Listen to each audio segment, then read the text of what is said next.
Since ancient times, people believed the greatest treasures in the world were either discovered or still sleeping beneath the soil. But few ever asked this question: what if many of those treasures were actually found, but were never meant to be seen? When we talk about Persian treasures, we do not begin with legends. We begin with things that were truly discovered, objects that today sit behind thick glass and multi-layered vaults. First, the Achaemenid Empire, the first true world empire, with a disciplined financial system.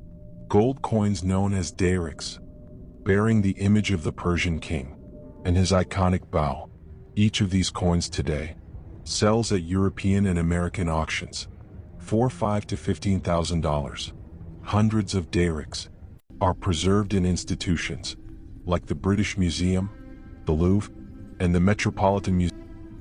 In what is now modern-day Turkey, archaeologists uncovered a clay pot filled with hundreds of gold darics, coins that remained hidden underground for more than 2,400 years.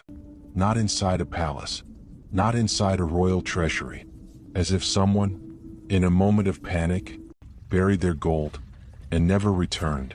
No one ever came back to tell their story. Golden Achaemenid cups, decorated with lions and bulls, symbols of royal authority. Some of these vessels weigh over 1 kilogram of pure gold. One such artifact is now held in the Metropolitan Museum of New York. Official value? Several $1 million. But its true value? If it ever enters the open market, there is no number written on it. Then we arrive at the Sasanian era. Massive silver vessels, engraved with royal portraits, imperial hunts, and symbols of absolute power.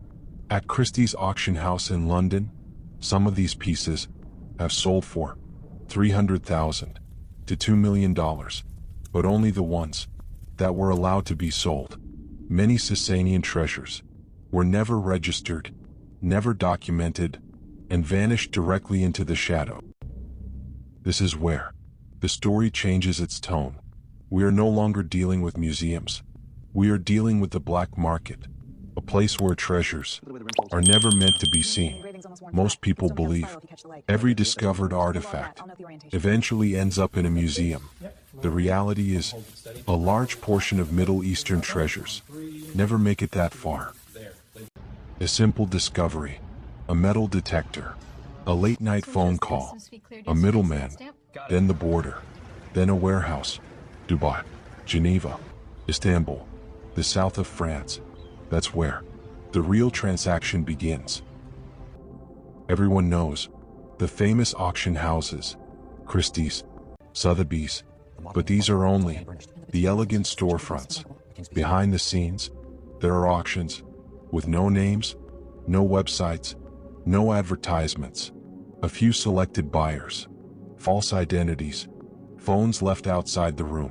The treasure is placed on the table, not for display, but for decision. Some governments know exactly where these auctions take place. They know what is being sold and where it came from, yet they remain silent, because when massive money moves, silence itself becomes part of the deal. Some treasures never even reach an auction.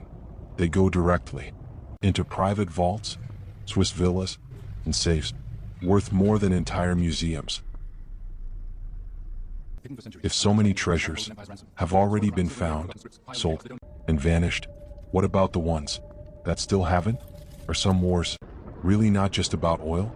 Or are some lands disturbed far more than they ever should be?